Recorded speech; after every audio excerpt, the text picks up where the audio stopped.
Praise the Lord. நான் நிறைய நாட்கள் ஒரு குறிப்பிட்ட விஷயத்துக்காக நான் ஜெபிச்சுட்டே இருக்கேன். ஆனா இன்னைக்கு வரைக்கும் அந்த விஷயம் எனக்கு நடக்கவே இல்லை அப்படின்னு சொல்லி சோர்ந்து போயிருக்கிறீங்களா? உங்களுக்கான பதிவு தாங்க இது. முதல்ல தேவைனா என்ன, விருப்பம்னா என்ன அப்படின்னு நம்ம புரிஞ்சுக்கணும்.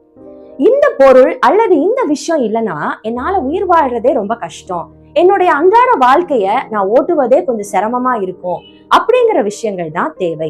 விருப்பம்னா என்னன்னா, இந்த காரியம் எனக்கு இல்லைனாலும் என்கிட்ட இருக்கிறத வச்சு என்னால சமாளிக்க முடியும், என் வாழ்க்கைய நான் நடத்த முடியும் அப்படிங்கிற விஷயங்கள் தான் விருப்பம். ஒரு உதாரணத்துக்கு சொல்லணும்னா, எனக்கு மற்றவர்களை தொடர்பு கொள்றதுக்கு எனக்கு ஒரு போன் அவசியம், அது என்னுடைய தேவை.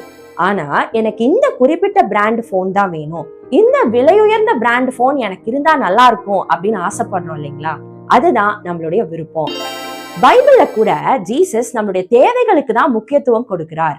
மத்தேயு 6வது அதிகாரம் 8வது வசனம் சொல்லுது, உங்கள் பிதாவின் இடத்தில் நீங்கள் வேண்டிக் கொள்கிறதற்கு முன்னமே உங்களுக்கு இன்னது தேவை என்பதை அவர் அறிந்திருக்கிறார். தேவைங்க, விருப்பம் இல்ல.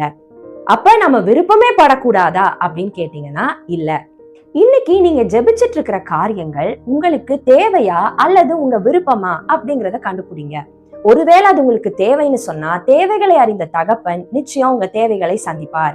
ஒருவேளை அது உங்க விருப்பமா இருக்கும் என்று சொன்னால், ஆண்டவரே இந்த காரியத்தை நான் விரும்புறேன், இருந்தாலும் இது உமக்கு சித்தமானால் இதை நான் பெற்றுக்கொள்ள எனக்கு கிருபை செய்யுங்க அப்படின்னு ஜெபிச்சு பாருங்க. ஆண்டவருடைய சித்தத்தின்படி விருப்பங்களை நாம பெற்றுக்கொள்ளும் போது அது நிச்சயம் நமக்கு ஆசீர்வாதமா இருக்கும். God bless you.